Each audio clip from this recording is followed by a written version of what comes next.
Всем здравствуйте, добрый вечер. Muy buenas tardes.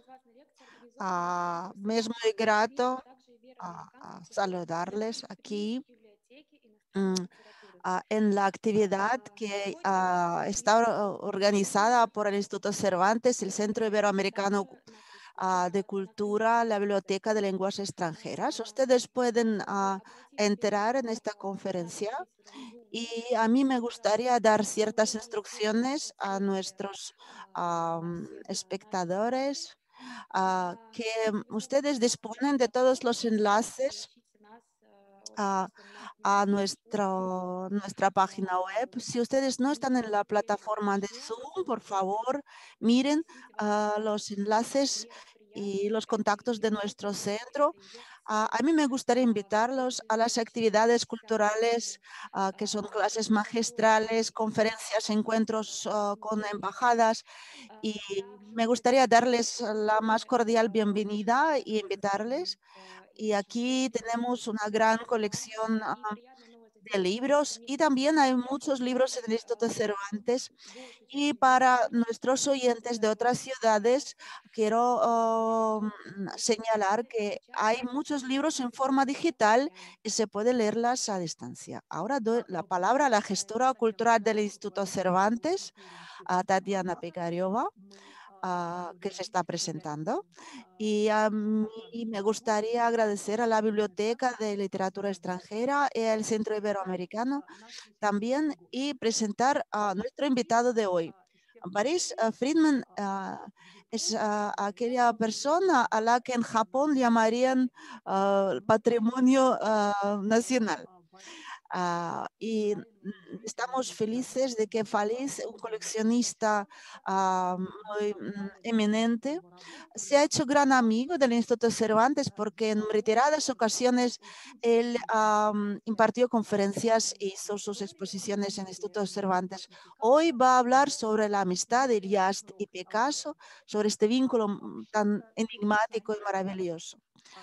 Los coleccionistas los podemos dividir en dos grupos. Cualquier clasificación es bastante absurda, pero sí que hay algunos coleccionistas que ven su colección como una inversión, y otros que ven en su colección в той la области, которой causa они de su занимаются, vida, de порой su куда existencia, y se hacen grandes especialistas en aquel ámbito en el cual están haciendo su colección, y se convierten en verdaderos, auténticos profesionales. Y Boris Friedman es un ejemplo de este último tipo de coleccionistas.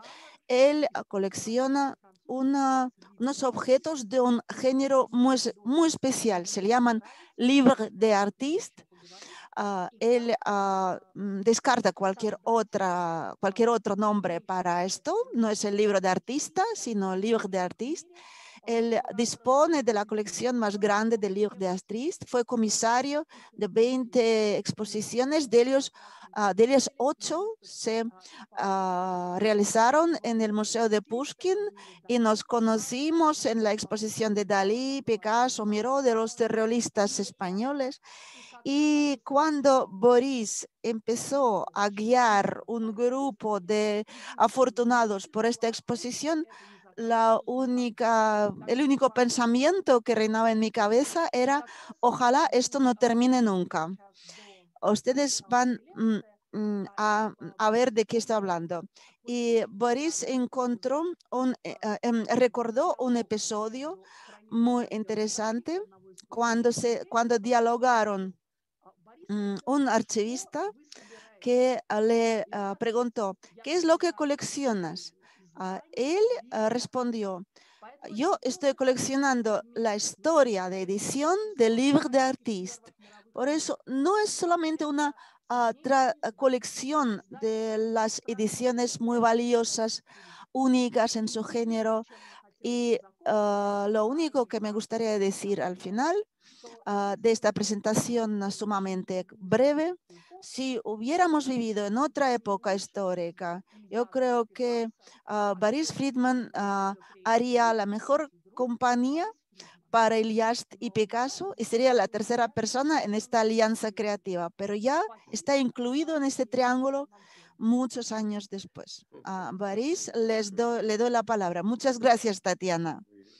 Es que estoy totalmente confundido y estoy seguro de ahora que me va a ser muy difícil corresponder a tus palabras tan elogiosas y tan lisonjeras.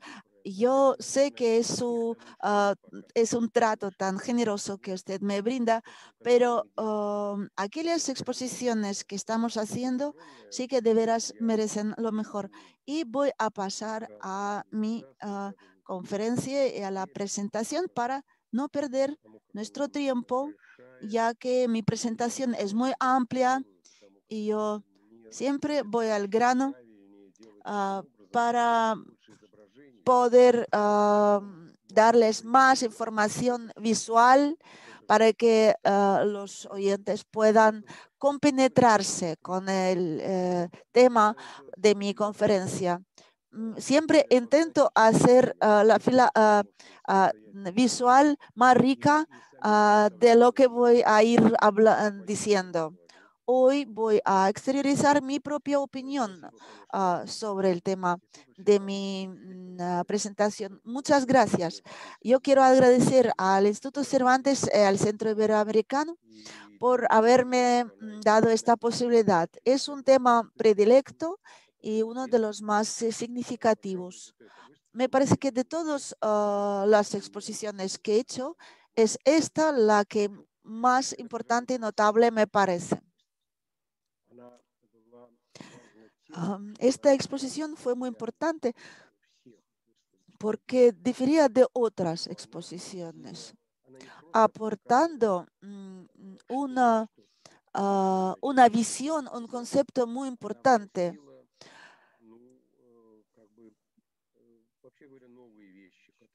aportando muchas cosas nuevas que quedaron en olvido injustamente y casi se quedaron sin mención en la crítica artística del siglo. Y bueno, con este inicio tan ambicioso, vamos a pasar a la conferencia. Espero que los oyentes y ellos vayan a hacer preguntas. Espero tener polémica al final porque me parece la parte más válida y valiosa de nuestro encuentro de hoy. Y por favor, anden haciendo preguntas a lo largo de mi conferencia. Ellos nada más van a contribuir a que yo desarrolle mejor el tema.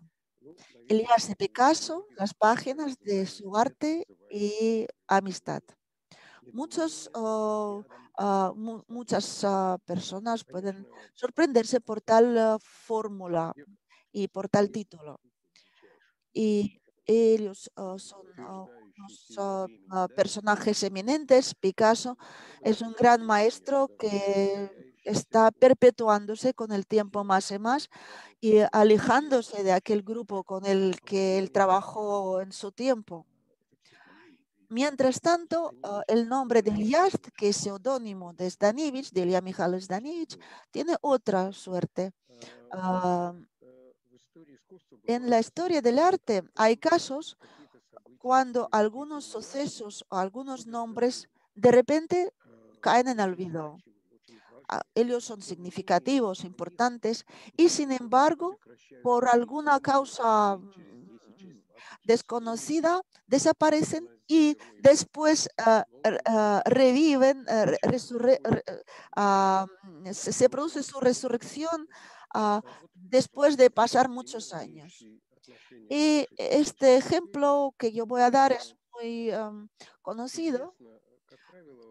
Es sabido que en las publicaciones sobre Picasso siempre mencionan la fecha de edición de primera monografía sobre Picasso. empiezan a tomar en consideración el año 1921, cuando salió una monografía dedicada a su creación. Y eso se repite en todos los artículos, pero eso es erróneo, porque la primera publicación sobre el arte de Picasso apareció en Moscú en el año 1917 y su autor es Aksionov. Es una paradoja. ¿Por qué recordaron de este trabajo solo a finales de los años 70? Solo un círculo muy reducido de especialistas sabían este hecho. Es un trabajo muy profundo y es uno de los mejores trabajos en su tiempo, en su época. En nuestro país ni siquiera lo reeditaron, lo que me parece sumamente raro. Este trabajo lo editaron en España y ella apareció en el Museo Pablo Picasso, la casa natal de Pablo Picasso en Málaga. Es un museo maravilloso con un colectivo estupendo. Ellos tienen un programa editorial muy amplio. Ellos reeditaron este libro. Ellos lo tradujeron al español. En la primera parte nosotros podemos leer su contenido en español y la segunda parte es una copia de la edición del año 1917. Y nosotros podemos disfrutar de su texto en original, casi en original, ¿no? Y esto es nada más un ejemplo de cómo caen en el olvido las cosas. Vamos a hablar de una alianza muy importante, que también que se quedó olvidada por completo. Eliast y Picasso los pueden ver en la foto. En la Villa de California fue hecha esta foto y aquí vemos que estas dos personas están muy cercanas. A Picasso no le permitiría a una persona ocasional estar tan cerca de él y podemos ver cierta semejanza en sus caras, en sus rostros. Sus destinos, sus vidas también son parecidas. Me parece que estaba escrito que sus trayectorias vitales se cruzaran. Los dos se vieron en otro país, naciendo en cada uno en su país natal, y cada uno fue muy carismático. En lo que hacían eran innovadores absolutos, una serie de enamoramientos. Ellos tienen una virilidad muy, muy importante, muy revelada. Estaban casados, estaban divorciados. Ellos casi murieron casi al mismo tiempo. A lo largo de 50 años, ellos fueron amigos. Especialmente su relación se hizo entrañable en la segunda parte de estos 50 años. Tomando cualquier literatura dedicada a Pablo Picasso, catálogo o investigación, o 4 volúmenes de su biografía de Richardson, que es la más detallada, incluso en la lista de nombres casi no aparece Eliast. Y Richardson solo una vez menciona a Eliast. Me parece que esto es un hecho totalmente incomprensible. A lo mejor encontramos juntos al final, encontraremos la respuesta a esta pregunta, porque nosotros vamos a ver cuán cercana fue su relación. Y es injusto el hecho de que no hayan hablado de esto. Ustedes pueden ver el afiche de la exposición que se llamaba Elias de Picasso. Es el año de 1976, organizada por la esposa maravillosa de Elias, una mujer maravillosa que conservó su archivo, muy fiel, y fue su tercera esposa, y fue un matrimonio feliz. Y ella organizó esta exposición en el Museo Municipal, y ustedes pueden ver la edición dedicada a Eliast, y esta es la página de Ali. Y a partir de este año es un gran desconocido. Esta amistad, esta alianza creativa es un gran desconocido. Ni polémicas, ni citas, ni menciones, ni hechos de su cercanía, digamos, humana, no aparecen en ninguna parte. Después de pasar 50 años, en el año 2019, en Málaga, en la casa natal de Picasso, donde él nació y vivió 7 años, los primeros 7 años de su vida, el Museo de Pushkin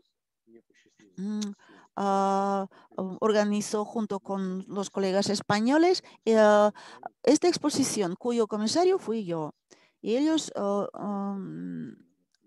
esto fue un hecho muy emocionante para mí, hacer la exposición en la casa donde un pequeño Picasso deambulaba, correteaba en su infancia. A lo mejor puedo parecer patético, pero para mí sí que fue algo muy sublime. Y yo creo que hemos podido demostrar la injusticia de este olvido que yo he mencionado. Yo sé que eso es una, digamos, fórmula, una expresión muy fuerte, pero eso subraya la falta de razón en toda la literatura picasiana, digamos, dedicada a Picasso, que no menciona a esta alianza creativa. Así fue la entrada a la exposición. Es un diseño muy simpático. Sí, aquí fue la inauguración con un muy representativa, Aquí cada personaje es muy importante. Eso es François Miret, es el hijo de la última esposa de Eliast. Él guarda el archivo en Marsella de Eliast. Él fue una persona única en su género, un archivista por excelencia.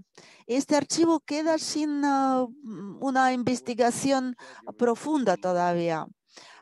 Y François populariza y se dedica a esta causa noble, populariza la vida y la creatividad, la creación de Eliast. Aquí es el alcalde de Málaga, que convirtió a Málaga en un centro cultural interesantísimo.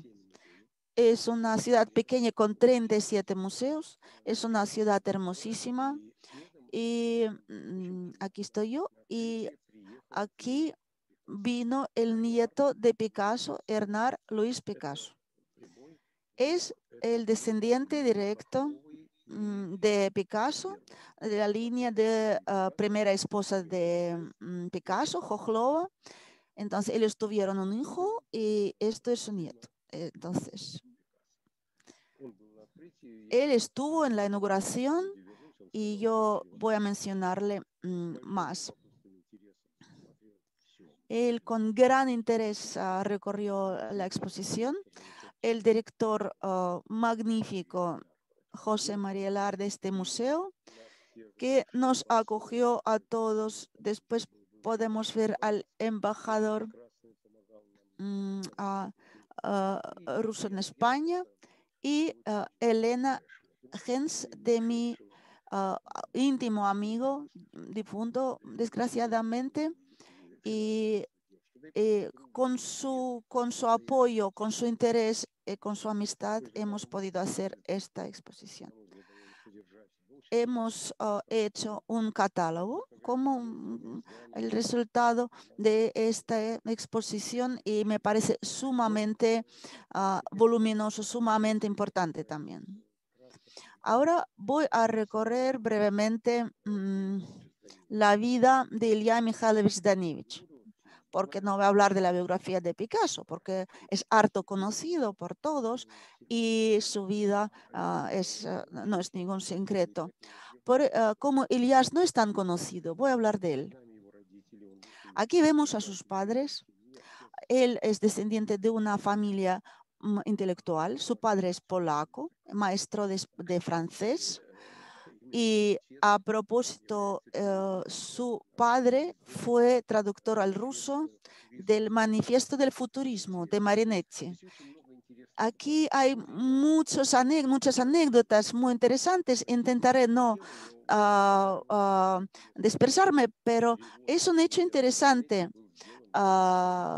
que precisamente en la familia de Ilyas estuvo la persona que tradujo a Marinetti. Es por eso, porque Danivich se hizo aficionado al futurismo y él se encontró con Marinetti y Ilyas le regaló sus libros y hay episodios muy interesantes de sus encuentros.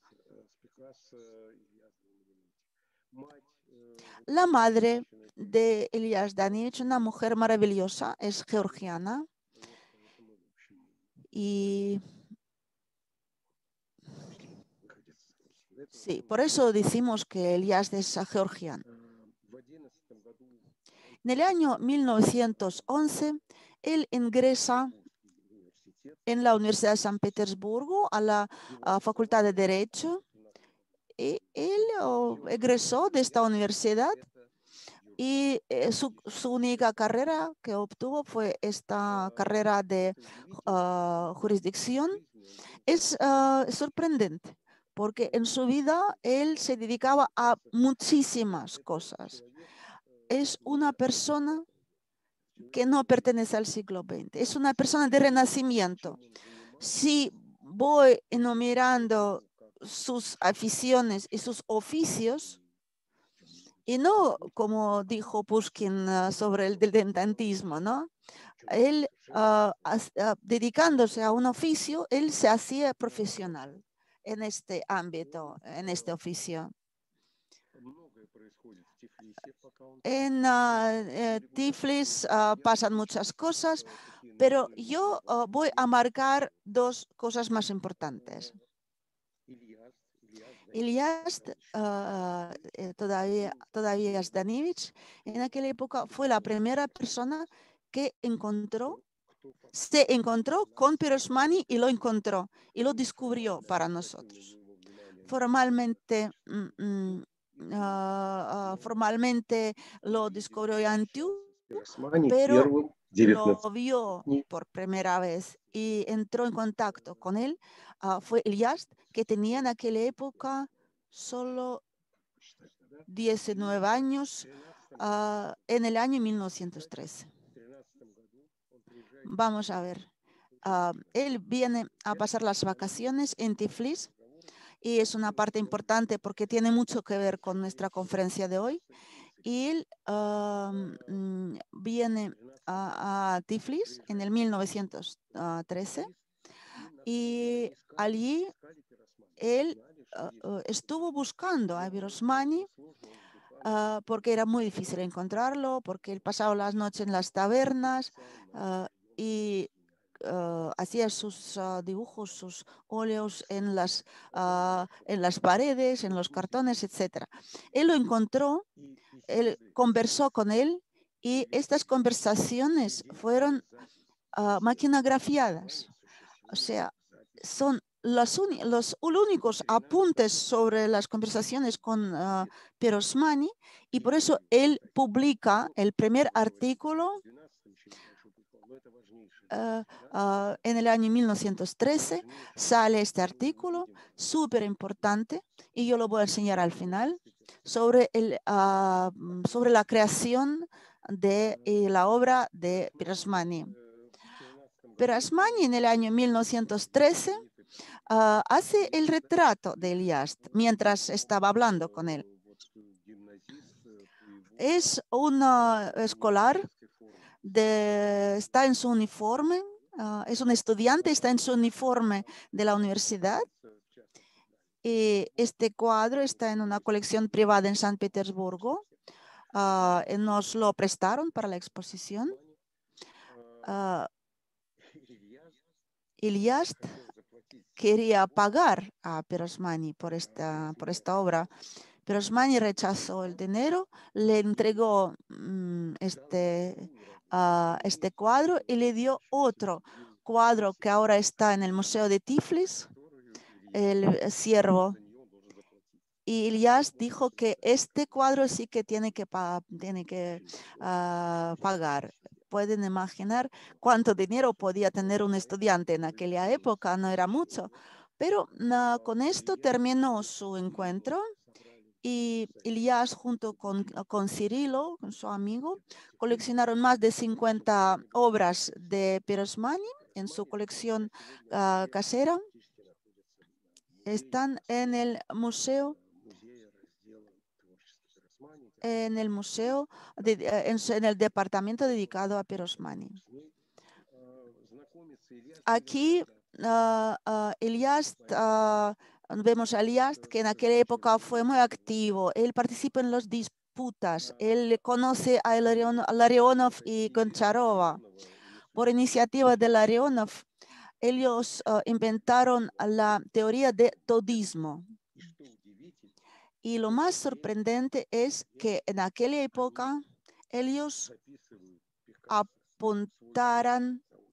incluyeran a Picasso en su círculo como todista.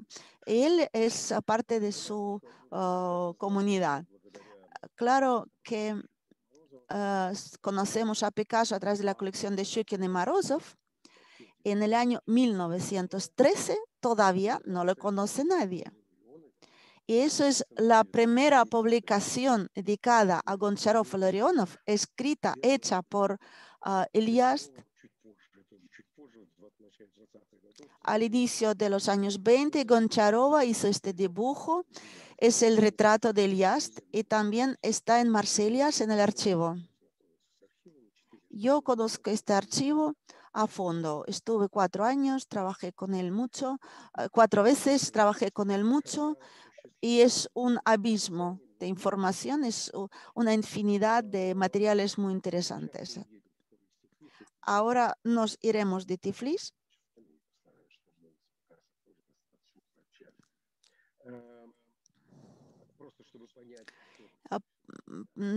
Hice estos comentarios para que ustedes puedan comprender de quién se trata.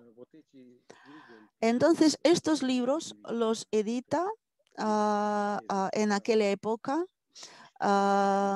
Están escritos con un lenguaje muy especial inventado por él, que se llama Zaum, y este fenómeno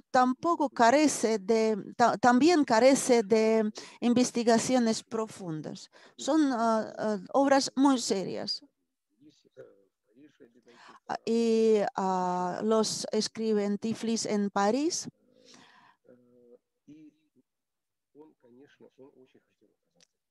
Y claro que a Ilyas le hacía mucha ilusión verse en París. Y en el año 1921, él abandona Georgia y después pasa un año en Constantinopla. Y en el año 1921, él llega a París tan deseado, tan anhelado. Y ya al cabo de 2 semanas ya da conferencias sobre la poesía rusa. Este afiche está hecho por Larionov. Y la forma de cómo están las líneas es el invento de Ilyas. Él no es jurista de carrera, pero él pudo hacer estas cosas altamente artísticas.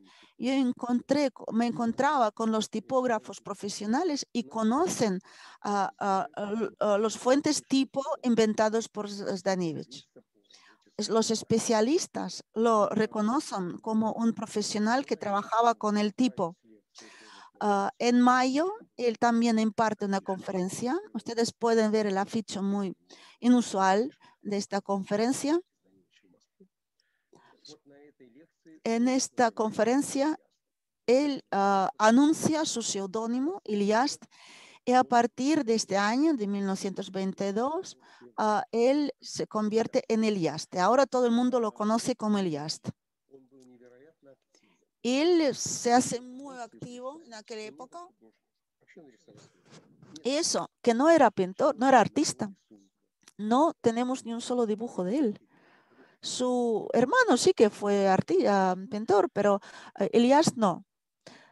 Y sin ser pintor, gracias a su actividad loca, lo eligen como presidente de la Unión de Artistas Rusos en París. Pueden imaginar la dimensión de su personalidad y carisma, claro. Y bajo los auspicios de esta unión, se organizan bailes famosos, 7 bailes. Estos bailes se hicieron una parte importante de la historia de París. Duraban toda la noche y participaba todo el París artístico en estos bailes. Y uno de los organizadores más importantes fue Eliast. Aquí vemos el afiche del primer baile que se llamaba así, Fête Nuit à Montparnasse. Ustedes pueden ver que el pintor pues se hizo un dibujo especial para este afiche, y en el comité de organizadores entró Pablo Picasso. Ustedes pueden ver, aquí están enumerados los organizadores de este baile. Entre ellos se puede vislumbrar el nombre de Picasso. Hay Stravinsky entre ellos, la florinata de París de aquella época. Y en este momento se conocen Eliast y Picasso. O sea, se conocen y paralelamente organizan este baile, y Picasso participa a partir de aquel momento en 4 bailes más. Para otra fiesta, para otro baile, prepararon todo un programa, un folleto entero. Esto es el ejemplar de Larionov, que fue también diseñado por él. En este programa vemos eventos sumamente importantes. Muchos pintores participaron en este baile. Aquí ustedes pueden ver la lista de los que participaron en este baile. Ustedes pueden ver en línea, en la página web, pueden ver esta foto, y entre los nombres pueden ver a Picasso. Lo que me parece interesante es el hecho de que Picasso hiciera 2 dibujos para este folleto: un niño y un caballo. Este folletito lo enseñamos en la exposición de Eliast en Moscú. Y nos pasó una anécdota muy interesante. Cuando yo abrí este folleto, este programa, al lado estaba el comisario de la colección de grabado del Museo de Pushkin.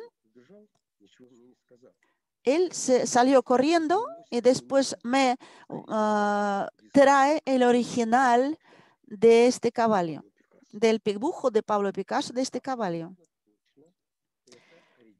Y es un original, con toda la seguridad, por decirlo, de este caballo. Y en el museo ellos no sabían que Picasso hizo este dibujo para el programa del baile organizado por Eliast. Y fue hecho en el 1923, y ahora sí que sabemos la verdad.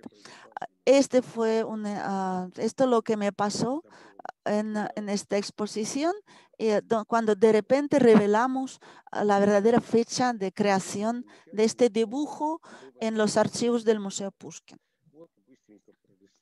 Aquí yo voy a ojear rápidamente otras páginas de otros bailes, de programas de otros bailes. Pueden ver que durante estos bailes, organizando estos bailes, se conocieron, entraron en contacto y después siguieron en contacto. En algún momento hubo una tregua en esta relación porque no tenemos ningunos datos relacionados con esta época. Podemos explicarlo porque Ilyasht empieza a trabajar con Coco Chanel. Ustedes pueden ver el contrato de él visado por Coco Chanel con el rojo. Es el conde Sheremetyev, que también trabajó con Coco Chanel, y al final vemos la firma de Reverdy, que también trabajó para Coco Chanel. Ilyasht fue director del departamento de dibujos sobre el tejido, sobre las telas. Ella de estampados. Ella le nombra el director del departamento de las telas, de dibujos de las telas, a una persona que no tiene nada que ver con, que no sabe dibujar. Aquí vemos las muestras de diseños de las telas de Coco Chanel. Y hay una foto de Coco Chanel donde ella está vestida de un traje y su textura es esa. Todos me preguntan, ¿cómo podía hacerlo sin saber dibujar? Es Ilyasht, porque él inventó una tecnología, una teoría de cómo construir el ornamento para las telas. Y hay un libro, todavía no editado, de él, donde él explica cómo hacerlo. Él, de una forma matemática, de una forma geométrica, fundamenta el proceso de creación de los ornamentos geométricos. Después, él dibujaba o pintaba a estas figuras geométricas. A mediados del año 1930, él abandona a Coco Chanel a causa de las intrigas y se le empieza un periodo muy complicado. Él se divorcia de su mujer, los hijos se quedan con él. Él quedó privado de recursos, él no tiene de qué vivir. Él, con los restos del dinero que le quedaban después del trabajo en Coco Chanel, él edita su novela que se llama Admiración, y él intentó enviarlo a la Unión Soviética, por eso él editó con su propio dinero este libro. Sin embargo, es un periodo sumamente duro para él, y en este momento Picasso le echa una mano y comparte su ingreso con él, aunque este periodo también es muy difícil para Picasso. Picasso se había divorciado de Khokhlova. Era un tiempo muy complicado, incluso dejó de hacer sus óleos y empezó a escribir poemas. Él escribió 350 poesías. Es una poesía surrealista, no se puede comprender nada. Y yo puedo decir que era un surrealista de pura cepa. No en vano, Breton en el año 1925 dijo que si algún día se crearía el código de surrealismo, el primer nombre mencionado en él será el nombre de Picasso. Y lo dijo porque era muy apto a crear textos surrealistas. Fue un periodo muy complicado. En este momento empieza su amistad entrañable. Yo creo que las circunstancias en que vivían los dos en aquella época, más la guerra en España, que resultó muy trágica para las tales personas como Picasso, que odiaba al fascismo. Para Iliast, España fue un país también muy cercano. Él en algún momento incluso quería trasladarse aquí. Él investigaba los templos de España, cruzando la frontera por los Pirineos. Él escribió historia de templos de Georgia, Armenia y España. Tiene un volumen maravilloso. Dedicó varios años al estudio de estos templos. Y en el año 1937 empieza la amistad muy íntima de estos dos personajes. Y al cabo de varios años se forma su alianza artística y creativa. Gracias a esta unión disfrutamos hoy de unas ediciones excepcionales. Es un artefacto muy interesante. El año 1937, en la tumba de Moliner se instala un monumento. Este monumento hizo Serge Ferrat. Se reunieron personas que conocían a Apollinaire, por supuesto llegó Picasso, llegó Iliast y más amigos. Y en este momento se acerca Marinetti, que estaba en aquel momento en París. Él se acerca al grupo, lo ve Iliast, él recuerda su encuentro en el año 1914. Él se acerca y se estrecha manos con él y después se acerca a Picasso.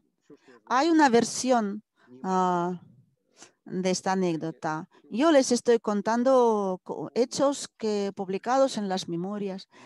Y una de las versiones es que Picasso le golpeó a Marinetti, pero con seguridad podemos decir que le pidió alejarse y largarse enseguida, porque Marinetti compartía las ideas de fascismo y eso fue incompatible con la actitud, con la postura política de Picasso. Iliast hizo el ridículo porque él estrechó las manos con una persona odiada por Picasso. Y al llegar a casa, Iliast escribe esta carta. Aquí tenemos su borrador. Él escribe la carta a Picasso. Es un texto fantástico. Él aquí pide perdón, pide disculpas a Picasso por haber estrechado las manos con Marinetti. Y usted me ha dado una verdadera lección. Gracias.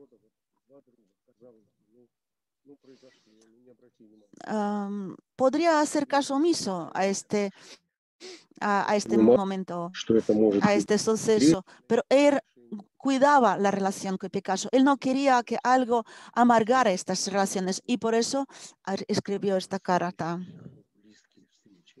Al otro año, sus encuentros se producían en la calle de Agustín y allí Picasso hace su Guernica. Iliast se traslada más cerca a él. Él alquila el apartamento cerca de Picasso. Y cuando Picasso empezó a trabajar con Guernica, él permitía estar presentes en su taller a Dora Maar, una de las damas muy importantes de aquel periodo, la fotógrafa, y nosotros conocemos muy bien las fotos de Picasso haciendo Guernica. Y la otra persona a la que permitió ver su trabajo era Iliast. Ellos juntos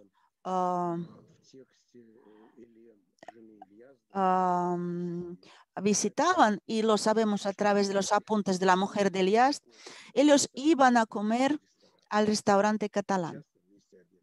Muy a menudo comían juntos. En este restaurante,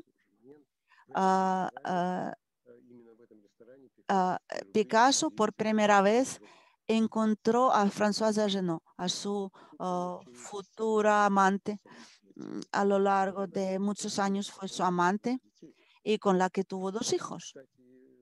Y a propósito, ella fue la única persona que abandonó a Picasso, porque en otras relaciones siempre fue él, la iniciativa fue de él. Y hay muchos momentos interesantes relacionados con este matrimonio y yo menciono el nombre de esta mujer a propósito porque ella va a ser testiga del carácter íntimo de las relaciones entre Iliast y Picasso.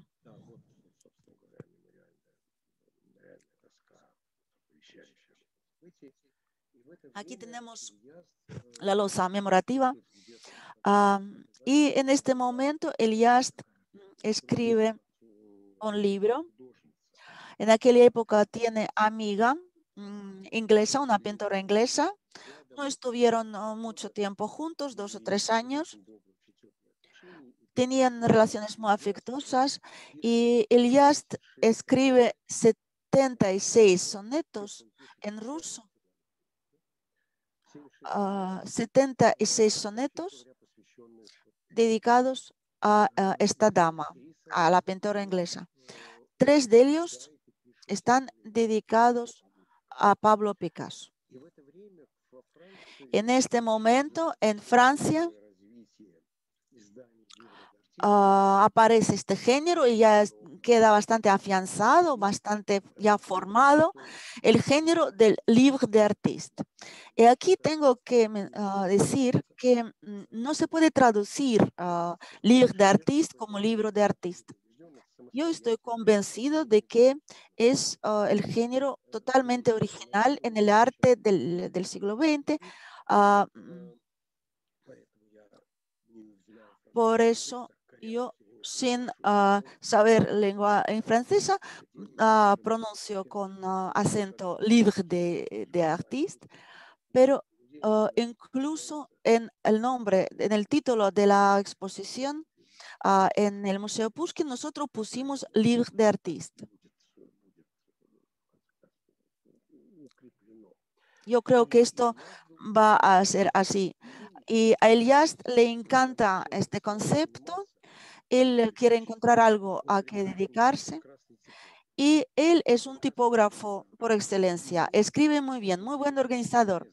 Él toma la decisión de editar libros de artista. Y a partir de aquel momento se hace el mejor editor del libros de artista del siglo XX. A pesar de que muchas personas editaban los libros de artista, pero Iliast es un personaje, digamos, más notable. Él hizo 21 libros de artista en el que participó la florenata de los círculos artísticos de París. Ningún otro editor podía, digamos, jactarse de que tal cantidad de pintores eminentes hubiera participado en sus ediciones. Miro, Giacometti, Picasso, Leger, todos hicieron sus dibujos para Iliast. Él empieza a dedicarse a esto y decide editar el primer libro en el año 1940. Él publica en ruso, en formato de livre d'artiste, una colección de sus sonetos. Este libro se llama Afat. Aquí vemos los sonetos donde él menciona a Picasso, Pablo Picasso. Y él pone 4 grabados de Picasso, únicos en su género, totalmente maravillosos. Son diferentes técnicas, grabados a cincel y también con aguja. Son 4 grabados y aguafuertes. En aquel periodo, él tenía muchas relaciones amorosas. En estas 4 grabados vemos que Picasso dibujó las caras de una y de la otra, porque él estuvo en el proceso de abandonar a una y empezar la relación con otra. Entonces, vemos aquí el dibujo. Picasso en aquel periodo pecaba de que a sus amantes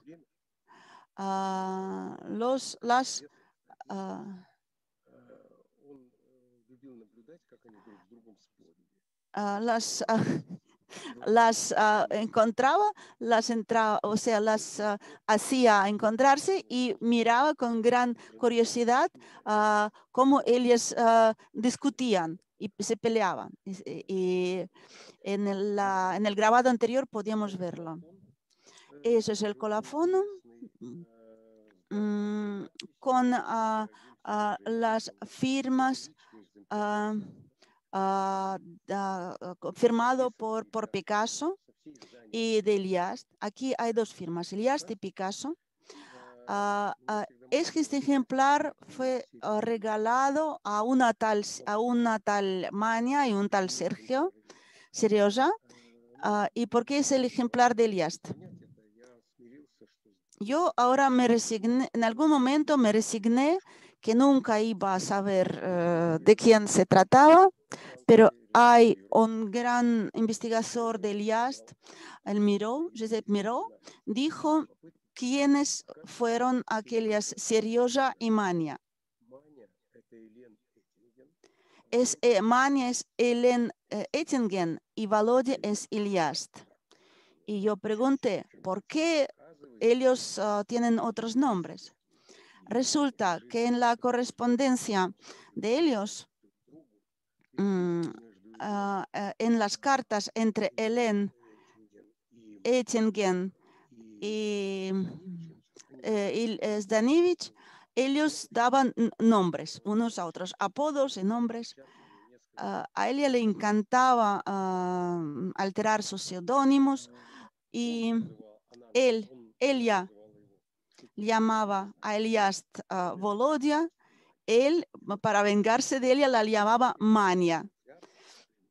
O sea, este ejemplar pertenecía a Eliast.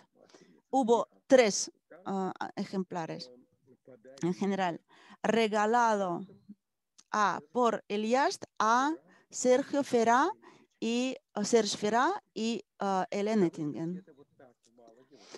En Málaga nosotros hicimos esta vitrina para exponer este libro y ustedes pueden ver cómo están expuestas. Yo creo que es la mejor manera de enseñarlas.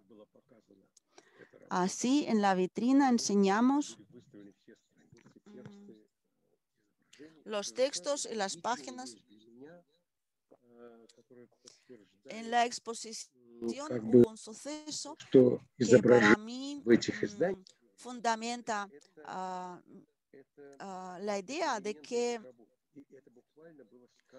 los dibujos de este libro son elementos inalienables de esta edición. Y en este momento que ustedes ven en la foto, él me dice una frase que me inspiró muchísimo. Él me dice, Boris, estos 4 aguafuertes los conozco muy bien, porque yo los vi en muchas publicaciones. Yo conozco estos aguafuertes, pero nunca me había ocurrido que no son dibujos independientes. Nunca podría pensar que son elementos de la edición de Eliast. Para mí era un comentario muy válido, porque esto fue mi idea, que cualquier dibujo del Livre d'Artiste es una obra independiente. Y él es el gran conocedor de este género. Y en Málaga hay 2 museos de Picasso. Uno es la casa natal y otro es el museo organizado por él.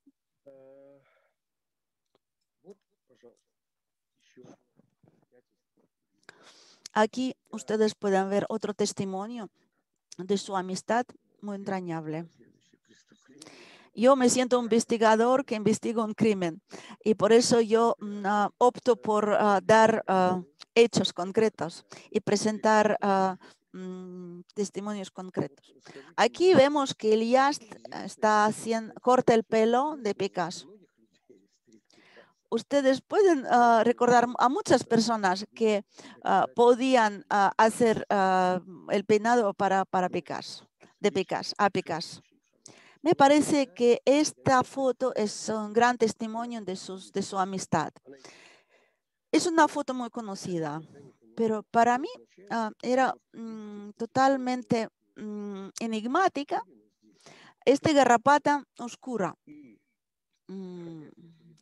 Y estando en casa de Elias, en el archivo de Elias, yo veo este periódico. Y nosotros vemos que esto fue editado en el sur de Francia y esta foto fue publicada en el periódico. Y no es una foto, digamos, ocasional, sino una foto para el periódico. Aquí los vemos juntos en la playa.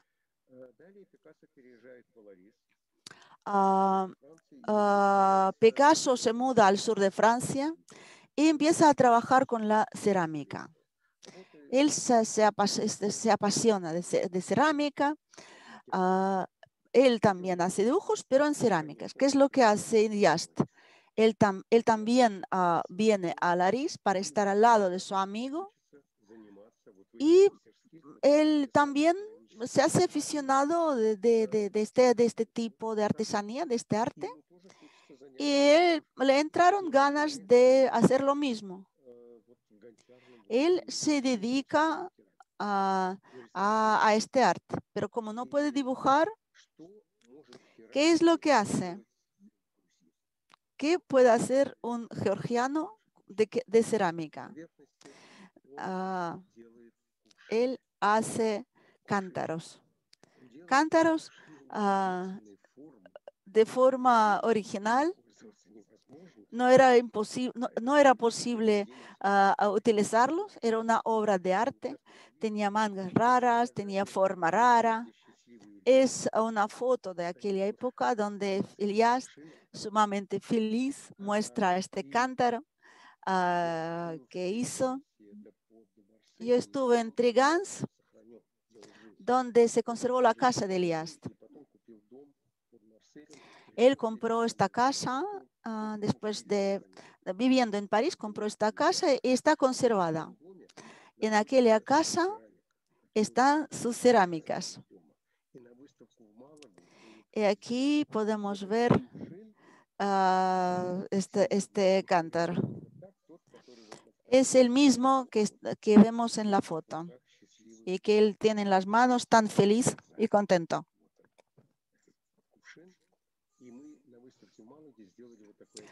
Y nosotros hicimos un rinconcito dedicado a las cerámicas de Elias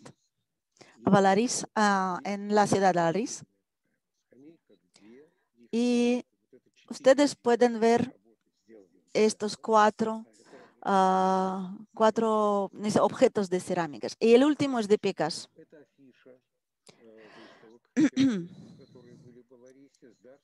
Aquí ustedes pueden ver el afiche de la exposición de cerámicas firmado por Picasso. Otra serie de obras, otro libro de artista, se llama es un artefacto que se llama La Carta. Es una obra de arte totalmente independiente que tiene un historial muy largo. Y es que no tenían prisa preparando o fabricando estas obras de arte. Podían hacerlo durante 10 años o más. Es un artefacto hecho por Elias de Picasso. ¿Por qué se llama La Carta? Después de la guerra, en el año 47-48, Elias conoce a Olga Dzhardjadze. Era georgiana, ellos pasearon juntos. Después nosotros encontramos sus cartas. Ahora sabemos que eran relaciones muy íntimas. Estas cartas fueron publicadas de Iliast y Olga. Son cartas muy poéticas. Ellos pasean y hablan en ruso. A Iliast le encantaba el ruso. Él necesitaba hablar ruso para practicar. Elia le dijo, ¿puedes escribirme cartas en ruso? Y hay 10 cartas que se guardan en el museo y están publicados. Iliast escribe un poema dedicado a Olga. Él llama a este poema la carta y edita Livre d'Artiste, que se llama la carta.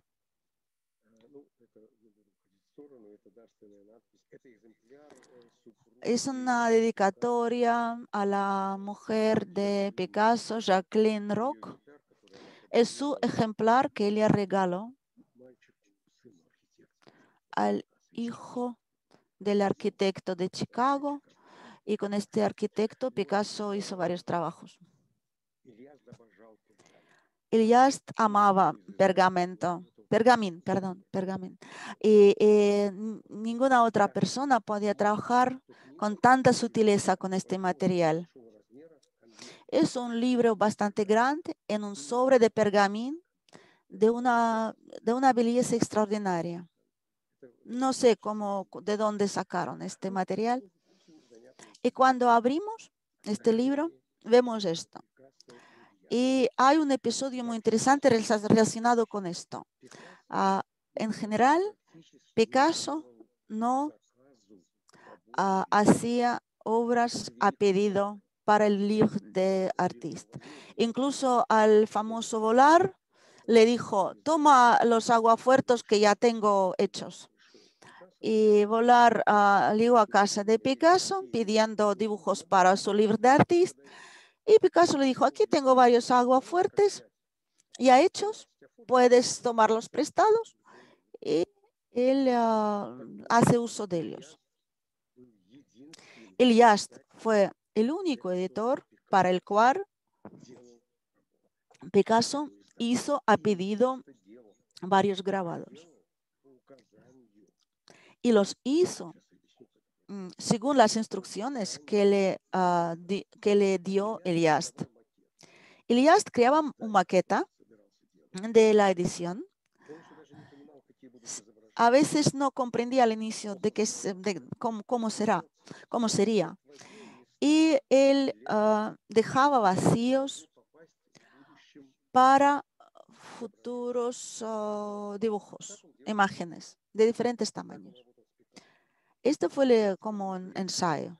Así trabajó con Picasso. Después Picasso hacía tablas del tamaño cuyo tamaño correspondía a estos vacíos. Después los envolvía en 2 cintas de color rojo y amarillo. Después estas láminas de cobre los enviaba a Picasso y le daba instrucciones a una persona tan famosa como ya era Picasso. Y le daba instrucciones qué dibujar. Ninguna otra persona podría permitirse el lujo de dar instrucciones a Picasso. ¿Por qué los envolvía con cintas? Porque Sabatés, abriendo el gran saco de correos donde había cartas de todo el mundo, y cuando Sabatés veía, entre otras cosas, este envoltorio con una cinta roja y amarilla, la cogía y lo llevaba a Picasso para que no se perdiera.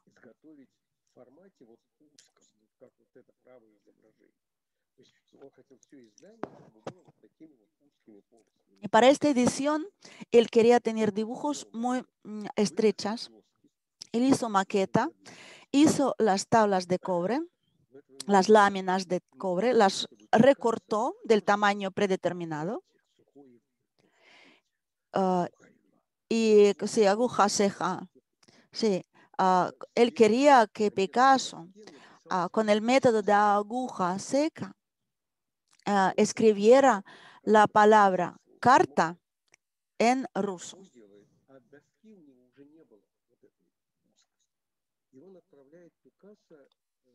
Entonces, él envía a Picasso una tabla de este formato, casi el doble, pero en este lugar él traza una línea con tiza y él de esta manera indica dónde tenía que escribir la palabra a la carta. Vemos que no le salió fácilmente hacerlo a Picasso, pero Picasso decidió no dejar vacíos y rellenó esta parte con una figura de mujer desnuda que se está alejando. Y Elias tenía que cortar esta parte, no lo hace. Hace un trabajo muy complicado. Él cambia maqueta casi por completo y tiene una estructura casi imposible. Ustedes pueden ver que hay tamaños muy diferentes. Ustedes pueden ver que los tamaños son diferentes, son estrechos. ¿Por qué? Por no querer cortar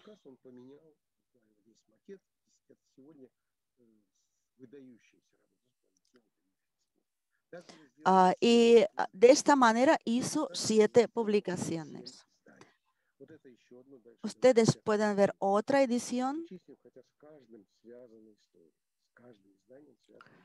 y podemos relacionar con cada edición su historia. Aparece un nuevo movimiento, una nueva corriente que se llama letrismo, dentro del cual la gente trabaja con los tipos y con las fuentes que posiciona el texto de una forma original. Puede imaginar que Elias, que todavía en Tiflis, él creó sus tipos y sus fuentes, y de repente él se entera de que apareció una persona que funda el movimiento letrismo.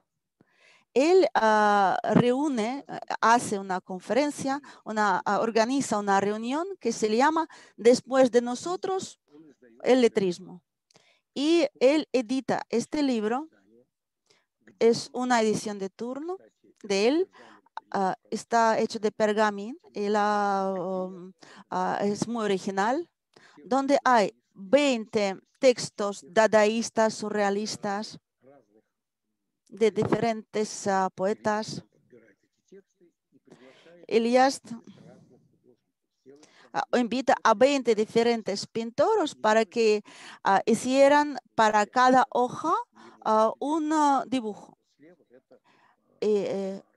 A la izquierda ustedes pueden ver el trabajo de Arc, a la derecha de Domínguez. Y no se trataba de que él comprara estos dibujos.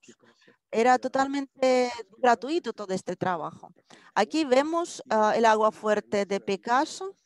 Aquí tenemos la tabla de cobre de este grabado, del cual se hacen improntas de este grabado.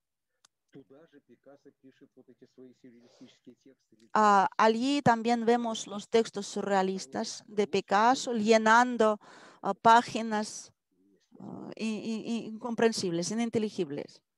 Eso es el trabajo de Picasso. Es de Chagall, el de Chagall.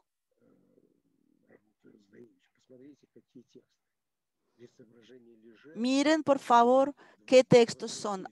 Es el dibujo de Leger. No hay ni un solo parecido. Miren qué trabajo.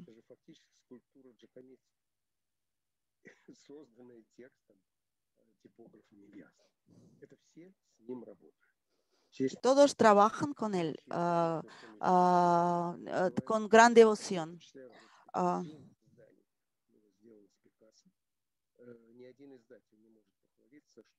Ningún otro editor puede decir que dispone de 7 ediciones donde en cada uno participa Picasso con sus dibujos.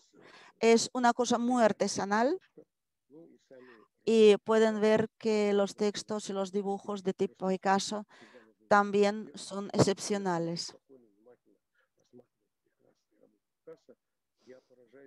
Yo siempre quedo sorprendido por este dibujo. Yo no comprendo cómo era posible hacer. Es una persona arrodillada, genuflexa, pero paralelamente parece una hoja de papel doblada, ¿sí? Y es un genio totalmente.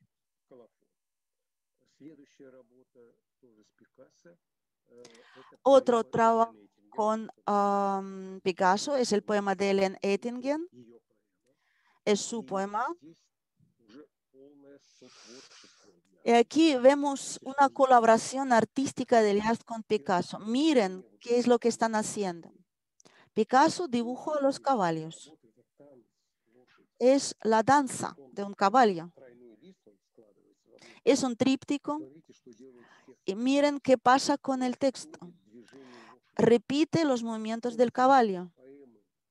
El texto del poema de Ettingen está puesto de tal manera que se crea una composición única del texto con agua fuerte. Están integrados en una composición única. Este es un texto pacífico, este es un texto un poco tergiversado.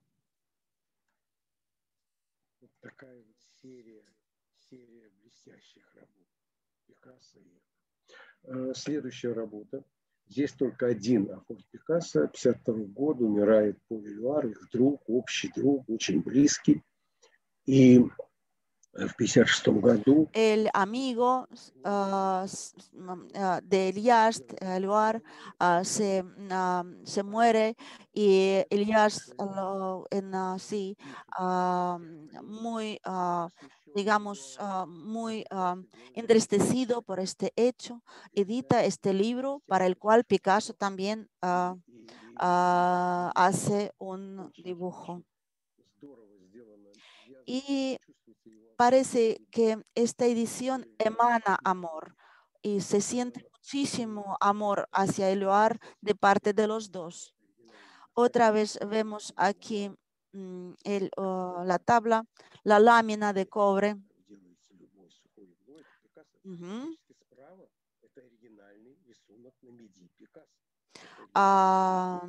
Sí, pueden ver ustedes, sí, el dibujo original hecho con aguja. Y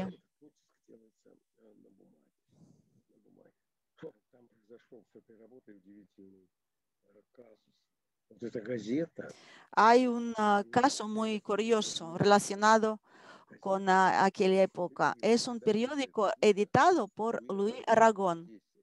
Y cuando salió este Livre d'Artiste, Aragon pone su poema y esta imagen, напечатанный неправильно, напечатанный наоборот. este retrato imprimido de forma incorrecta. Y Elias se enfadó porque el derecho intelectual fue violado.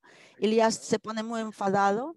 Él escribe una carta a Louis Aragon con indignación que él no había tenido derecho de publicarlo, ni el poema ni el dibujo. Sí.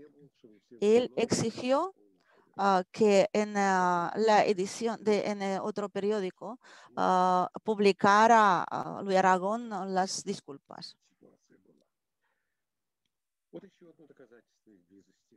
Aquí vemos otro testimonio de su vínculo humano. Aquí vemos la madre de aquel François Méré al quien yo les presenté. Y ellos estuvieron juntos a partir del año 1953, pero solo en el año 1968 decidieron casarse. Aquí estamos en el registro civil y hay dos testigos. Por una parte, Raymond Dessel, el famoso poeta. Y otro testigo tendría que ser Pablo Picasso. Y en vez de él llegó la esposa. Bueno, el registro, en el registro vemos a los recién casados. Jacqueline Roch, la esposa de Pablo Picasso, es testigo de que firma los papeles en este casamiento. Y yo creo que es una gran prueba de su gran amistad. Aquí ustedes pueden ver sus caras felices después del registro. Pero Picasso, no, sin estar en este casamiento, les regala esta agua fuerte. Es muy simpático, con gran sentido de humor. Aquí está escrito que pero al revés, pero lo podemos leer para Elías. Y aquí vemos un georgiano gordo y desnudo, y vemos a la novia desnuda, pero con mantilla, y es muy irónico. Elías utiliza este grabado en la notificación que envía a sus amigos, donde se dice que ahora eran casados, estaban casados. Y claro que era una cosa totalmente exclusiva. Aquí tenemos una nota, un recado, donde Picasso escribe este texto a su secretario. Pon el cable a Elías para que venga a verme. Él le escribe, Picasso te pide pasar por su estudio. Y es una de las cartas de Elías a Picasso. Es el libro regalado a Elías de su mujer con el dibujo de Picasso. Aquí tenemos otras historias maravillosas. Ustedes pueden ver qué caras más interesadas tienen tres invitados a la inauguración de la exposición, mientras yo les estoy contando. ¿De qué historia se trata? Cuando murió Curie, el mejor tipógrafo de los grabados, él hizo los aguafuertes de Picasso, en su taller los fabricaba, y todos los aguafuertes de Picasso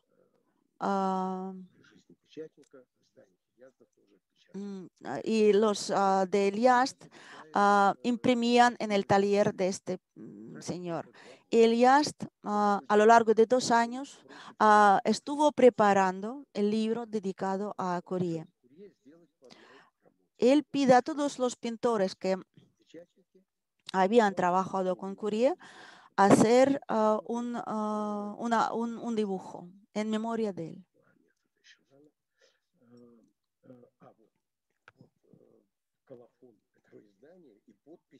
Aquí ustedes pueden ver las firmas de todos los pintores: Masson, Picasso, Domínguez no, Maxers, etc. Elias y Picasso decidieron escribir un artículo para esta edición sobre su amigo. Ustedes pueden ver un fragmento del artículo que escribió Elias. ¿Qué es lo que hace Picasso? Picasso, por primera vez en su vida, toma una lámina de cobre y todo su texto escribe con la aguja seca sobre esta lámina, de derecha a la izquierda, para que pueda imprimirlo al revés. Es un hecho extraordinario. él nunca ponía al revés sus firmas. En los grabados pueden ver siempre que sus firmas están al revés, pero para su amigo Elias y para su amigo Curie, él hace este enorme trabajo. Elias fue recopilando los trabajos para esta edición a lo largo de los años y pasa una cosa totalmente trágica. La lámina de cobre sobre la cual Picasso hizo todo esto se perdió por completo. ¿Qué es lo que se quedó? Se quedó un borrador, una prueba sobre un papel. Ustedes pueden ver las manchas para ver qué sale. Eso es lo único que se quedó de este trabajo único de Picasso. ¿Qué hace Elias? Elias, mirando a esto, haciendo caracteres de plomo, él hace este texto. ¿Qué es lo que hace? Él sigue esta irregularidad de Picasso, algunas cosas tachadas. Él sigue a pie de la letra al borrador que se quedó de esta lámina de Picasso.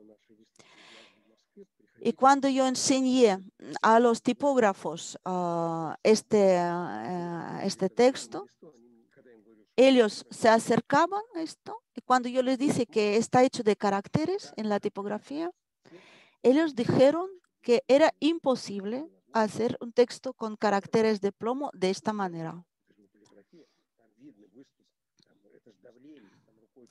Claro que es relieve, está hecho de forma tipográfica. Me explicaron que las letras tienen que estar fijadas verticalmente y horizontalmente. Y me explicaron que era imposible fijar los caracteres de esta manera. Pueden imaginarse cuando preparábamos la exposición en Málaga, nos pasó otro caso maravilloso. François me dijo que en Francia vive la persona que trabajó en el taller de Elias. Esta es la máquina tipográfica de Elias, con matriz y todo. Y François me dijo que este señor le había comunicado que tenía esta matrix. Y nos pusimos en contacto con este señor. Él guardó la matrix. Él simplemente la había robado.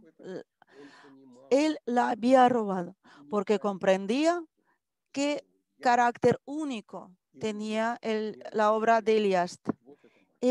Él no la dispersó y nosotros trajimos a la exposición en Málaga y enseñamos esta matrix, esta lámina con caracteres hecha por Elias, según punto de vista de muchos tipógrafos, lo que fue imposible. Y precisamente este es el texto de esta matrix.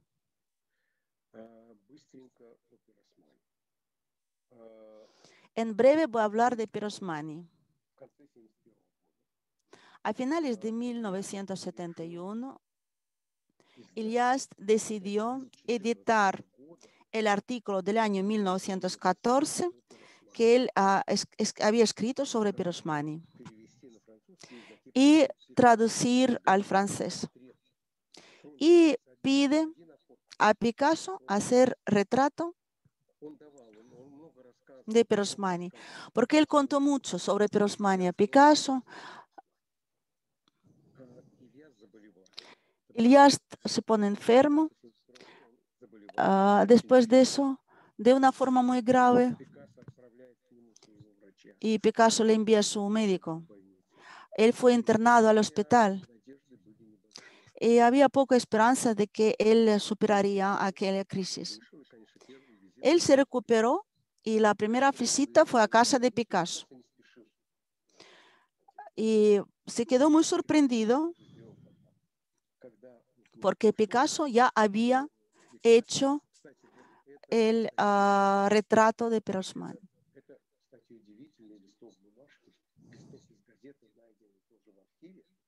El artículo que encontramos en el archivo es original de aquel artículo del año 1914. Muchos críticos de arte hacen alusión a este texto. No sé si está en las bibliotecas. Elias hizo un recorte y lo llevó a Francia y ahora está en su archivo. Y nosotros lo trajimos a la exposición. Pues cuando llegó Elias, Picasso le dio el agua fuerte con retrato de Pirosmani. Quería hacerle un regalo,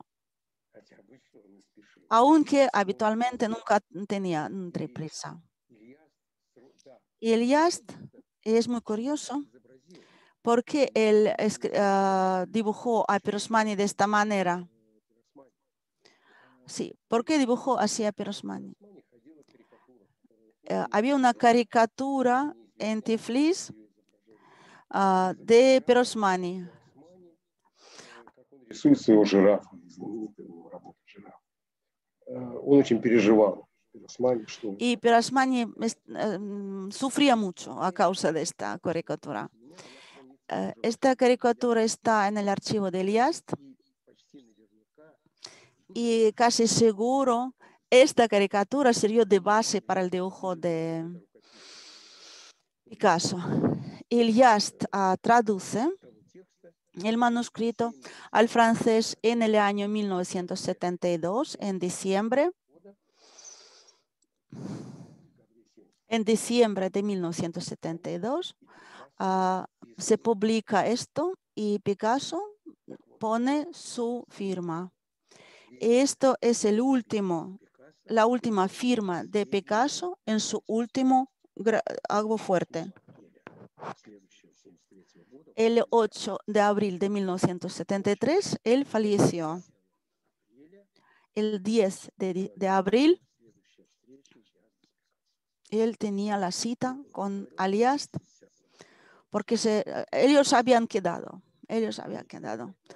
Esto, por eso, es la última firma de Picasso y hecha en la edición de Elias. Es la última edición donde vemos la alianza creativa de Elias y Picasso, editada tras la muerte de este.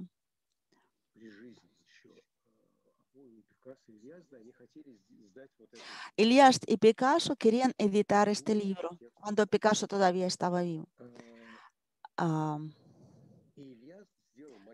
Elias hizo la maqueta y envió las láminas a la casa de Picasso. Picasso no tenía mucha prisa y estas tablas quedaron sin tocar en su taller. Después falleció Elias. Su esposa le llamó a Hélène, le dijo que aquí tenemos algunas tablas, algunas láminas, están envueltas con cinta azul, con cinta amarilla y roja. Estas tablas están en el museo. Este libro fue publicado. El director de la editorial Barnier, dejando vacíos donde tenían que haber los dibujos de Picasso. Y estas son las cintas amarillas y rojas que envolvían las tablas que quedaron sin dibujos de Picasso. Allí están las láminas limpias de cobre. Y yo tenía grandes ganas de enseñar estas láminas vacías. Yo comprendía que era imposible. Sin embargo, yo le llamé a François en Marsella y yo le dije, mira, yo tengo esta idea y queremos meter en el escaparate estas láminas y que queremos entreabrirlas. Y François dijo, a ti te permito todo. Y pueden imaginar mi estado de ánimo, mi emoción, después de 50 años, cuando estas láminas estuvieron guardadas en casa de Picasso. Y ahora yo veía a estas láminas y las tenía en mis manos. Y yo fui la primera persona quien desenvolvió estas láminas. Y yo puse en la vitrina de esta manera. Fue una historia que me emocionó muchísimo. Ya estamos terminando. Aquí tenemos a Hélène, la madre de François. Es su carta, es su texto sobre las relaciones de Liast y Picasso. Allí escribe que comían juntos, etcétera, etcétera. Ella es una gran testigo de su relación. Y para mí sigue un gran incógnito el hecho de que algún crítico de arte no hubiera prestado atención a este artículo y a estos hechos.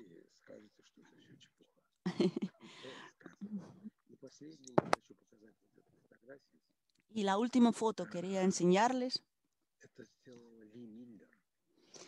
hecha por Lee Miller, gran fotógrafa. Aquí hay dos personas. Miren a esta foto. Aquí tenemos a Picasso y Liast.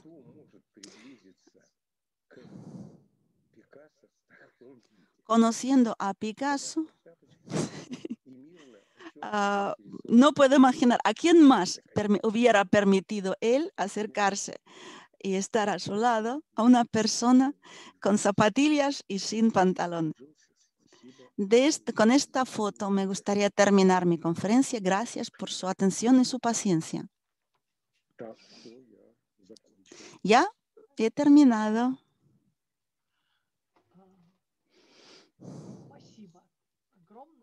Muchísimas gracias.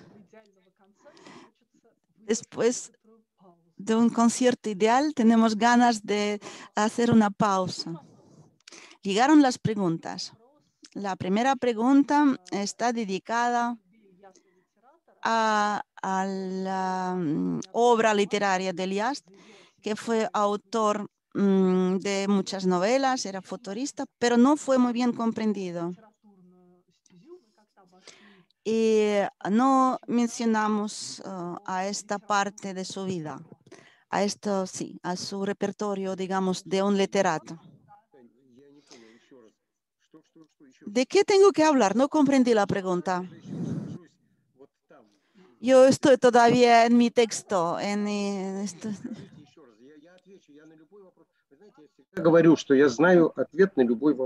Yo puedo responder a cualquier pregunta. Yo sé respuesta a cualquier pregunta. Y todo el mundo me hace preguntas siempre. La imagen del Liast literato. Hable, por favor, del Liast literato. Por supuesto. No hemos podido mencionar muchos detalles, de muchas facetas de esta persona, porque ya he dicho que era persona de renacimiento. Omitimos un montón de sus facetas, de sus lados y de sus, por ejemplo, él fue un bizantólogo. Él participó en los congresos dedicados a Bizancio.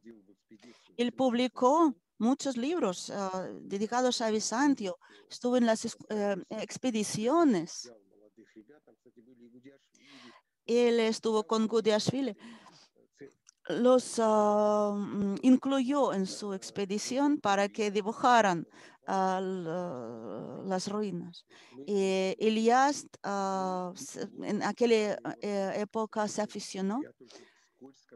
Yo no hablé mucho de su trabajo con Coco Chanel. Él creaba sucursales de Coco Chanel en Londres. Yo no conté por qué él rompió la relación con ella. Porque él se enteró de sus relaciones con el general alemán. No he contado qué es lo que hizo Elias y Picasso durante la guerra en París. Ellos participaron en la resistencia de forma casi directa, casi heroica. Y aquí podemos hablar de muchas cosas. Y por supuesto, es una aportación a la literatura muy grande. Él escribió 3 novelas en ruso. La editorial de Gelea, gracias a Dios, están publicados. Sus textos están editados. La editorial de Gelea hizo un gran trabajo con esto. Él escribió aquel primer libro, Afat, cuando hubo 76 sonetos. Un ejemplar él regaló a Coco Chanel. Y para él escribió el soneto número 77.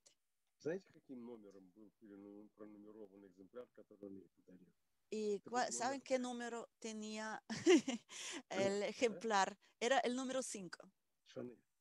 Sí, porque es el famoso perfume de Chanel, número 5. Y está en el archivo de Chanel en París. Ellos, en la literatura, sus obras son excepcionales. Hay que estudiarlas, hay que hacer una investigación muy profunda.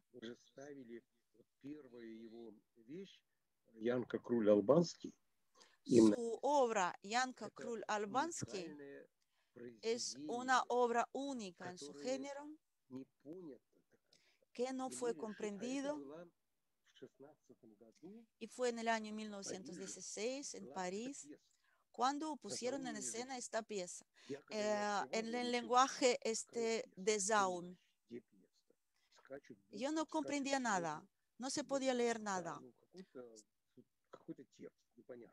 Es un texto totalmente ininteligible para mí. Pero después me enteré, en el año 1916 fue puesta en escena y decidimos poner en escenario esta pieza. Gracias a Tatiana Pigareova, nos pusimos en contacto con los actores jóvenes del laboratorio de Brusnikin. Eran chicos maravillosos.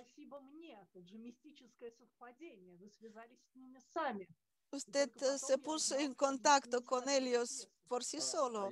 Y solo yo después me enteré que ustedes usted se puso en contacto con ellos por sí solo. Usted me contó que había un chico genial, Fyodor, y es por coincidencia mi hijo. Él encabezó este grupo. Eran chicos maravillosos. Una cosa es querer poner en la escena una obra, pero yo no comprendía cómo hacerlo. Y por eso me puse en contacto con un francés, gran especialista del texto, de los textos.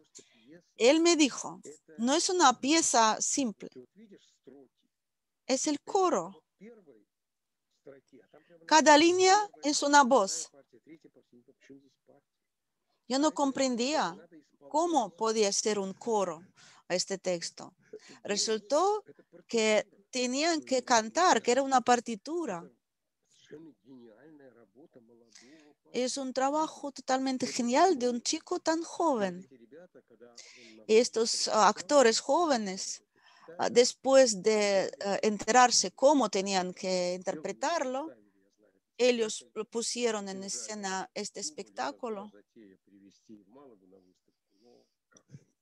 Teníamos idea de traer este espectáculo a Málaga, pero después desistimos. En plan, su faceta literaria no fue bien investigada, no fue bien estudiada. Aunque conozco a un profesor de la Universidad de Los Ángeles que no conoce la lengua rusa, ella estudia estos textos. No entiendo cómo es posible esto. Yo, conociendo la lengua rusa, no puedo comprender cómo lo hacen.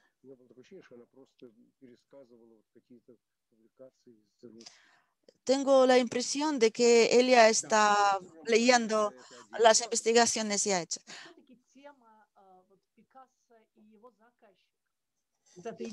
¿Quiénes fueron los clientes de Picasso?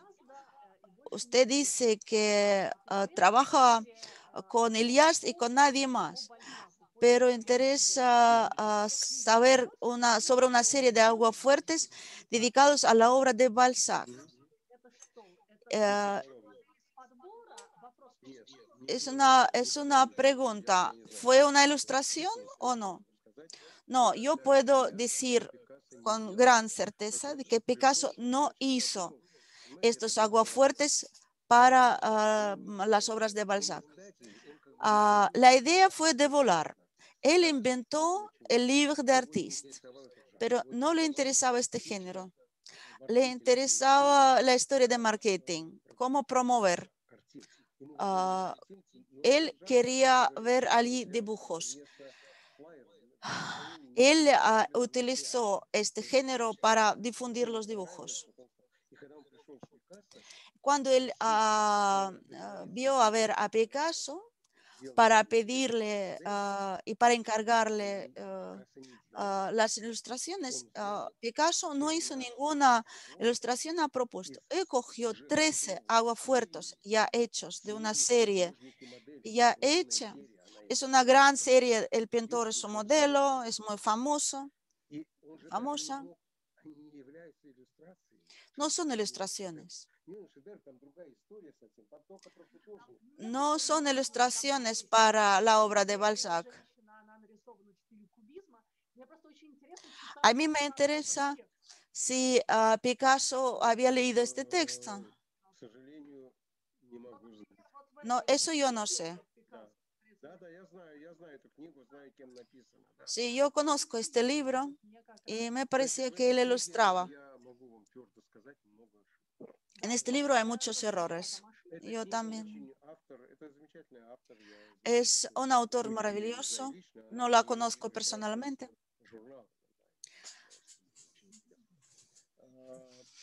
Ella tiene una revista muy famosa. Ella, la verdad es que no me gusta este libro. Ella solo plantea preguntas alrededor de Picasso. Y por consecuencia hay muchos errores. Y cosas imprecisas. Y si ellos ponen allí que él ilustra la obra de Balzac,